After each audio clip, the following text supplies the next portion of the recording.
నమస్కారం అండి. నేను మీ సామాన్యుడు పాండురంగారావు అండి. కొన్ని కారణాల వల్ల ఈ మధ్య నేను వీడియోస్ చేయలేకపోతున్నాను. సారీ అండి. ఈరోజు చెప్పదలుచుకున్న విషయం ఏంటంటే, తెలంగాణలో ఆర్టీసీ కార్మికుల సమ్మె జరుగుతోందండి. ఆర్టీసీ కార్మికుల యొక్క డిమాండ్లను ప్రభుత్వం అంగీకరించకపోవడంతో నిన్న శంకర్ గౌడ్ అనే డ్రైవరు పెట్రోల్ పోసుకుని నిప్పంటించుకున్నాడండి. ఆయన చనిపోయారండి. దయచేసి ఆర్టీసీ కార్మిక సోదరులందరికీ చెప్తానండి, తొందరపాటు నిర్ణయాలు తీసుకోవద్దండి.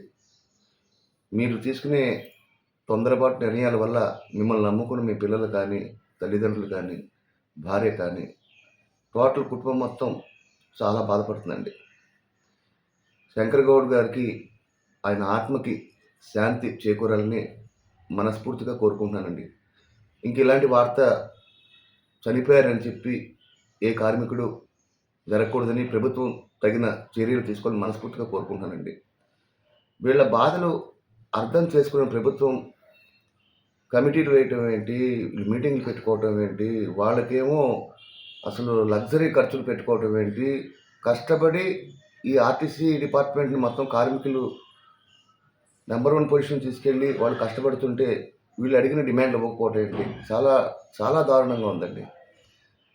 ఇంత చేతకాని ప్రభుత్వం రేవంత్ రెడ్డి గారిది అని చెప్పి నా అభిప్రాయం అండి. వాళ్ళు తలుచుకుంటే గవర్నమెంట్ ఖచ్చితంగా వాళ్ళ యొక్క డిమాండ్స్ నెరవేర్చగలదు, నో డౌట్. అందులో వృధాగా చాలా తగలెడుతున్నారు డబ్బులు. మీరు చేసే వాళ్ళ డిమాండ్లు నెరవేరిస్తే టోటల్ వాళ్ళ ఫ్యామిలీస్ అందరూ కూడా సంతోషంగా ఉంటారు.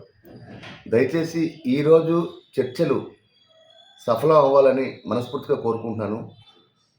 గవర్నమెంట్ వారు ఆర్టీసీ కార్మికుల యొక్క డిమాండ్లు ఖచ్చితంగా నెరవేర్చి తీరాలని నేను మనస్ఫూర్తిగా కోరుకుంటానండి. నమస్కారం అండి. ఇటు మీ సామాన్యుడు పాండురంగారావు అండి.